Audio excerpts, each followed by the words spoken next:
Welcome to Tech in the Car. This is a 2021 Audi A4 facelift model. It had a load of changes. I'm going to take you through them and take it for a drive in this video. Don't forget to smash the like button if you enjoy this video, and if you really enjoy it, then subscribe for more videos. So let's have a look at the Audi virtual cockpit now.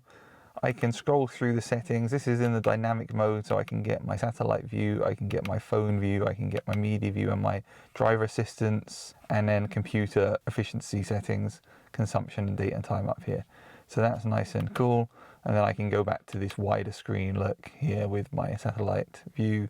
So that's what you get in the dynamic mode. Now what I can do is I can go into the settings and I can change what is shown on the virtual cockpit here. Don't want to change it. Yes, I do. And now we have the classic view. And now again, I can scroll through. Now we've got the speed and the dyno in the circular format like you would be used to normally. And we can adjust the size there, which is really interesting to do.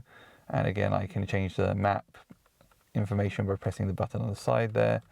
And then we can configure that as well. So we can go into here and we can show what's on the side. So do we want the driving time, distance traveled? Let's have the date in the middle there. Let's have the average time in the middle there. We can change all of that. So it's really, really intuitive, the ability to change fuel tank level right in the middle there. So that's nice and easy to do. We can go to sport if we change it now.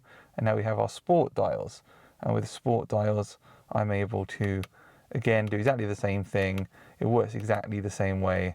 I can go between the various settings.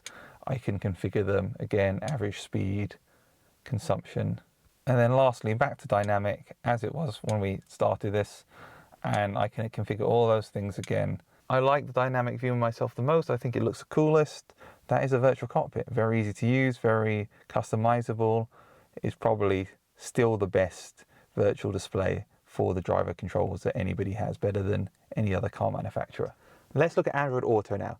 Android Auto looks like you would expect it to.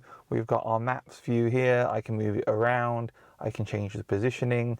I can ask Google questions. So I can say, okay, Google, how do you say Audi is amazing in German? In German, you would say, Audi ist unglaublich. So you can get it to translate for you if you're on the other side of the world or in another country. And then we can go out, we can look at our overview here. We have access to settings in Android Auto now as well, which is on your phone, and you can adjust the notifications, access settings on your phone screen, resume media, show weather, and turn on sound from notifications as well. And then of course we can go back into our music and we can choose from whatever we want. So we can go to Spotify and we can have a look at our Spotify playlists, and we can go through them and listen to music just like you would expect you'd be able to with Android Auto. So that's Android Auto. Let's now have a look at CarPlay. CarPlay, exactly the same. Now there are some differences here. You might have noticed, in fact, with Android Auto and Apple CarPlay, on the BMW I looked at, Android Auto was widescreen, so you had the maps on half the screen and then the other half was your album art and your date. And CarPlay, even on the BMW M5, was just the same as it is now, with a massive screen with just much larger logos. So Android Auto did not have that widescreen version on this car, even though it's got a 10-inch wide display. So that's an interesting difference between Audi and BMW. Does it affect its usefulness? No, it's got the same functionality. I liked it. I'll be honest with you and say I felt like CarPlay on the BMW M5 looked a bit stupid because icons were so large. It was like looking at an iPad and it just didn't look quite right. I think it looks better like this, slightly smaller screen. Having said that, I would never choose to have a smaller screen. I'd always rather have a larger screen.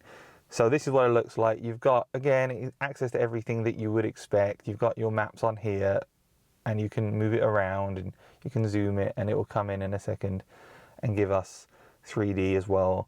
And then we can go back and we can go into our music and we can see our albums and our playlists, and it works exactly like CarPlay would be expected to work. This interface is exactly the same. So that's CarPlay and Android Auto. Thank you very much everyone, and stay safe.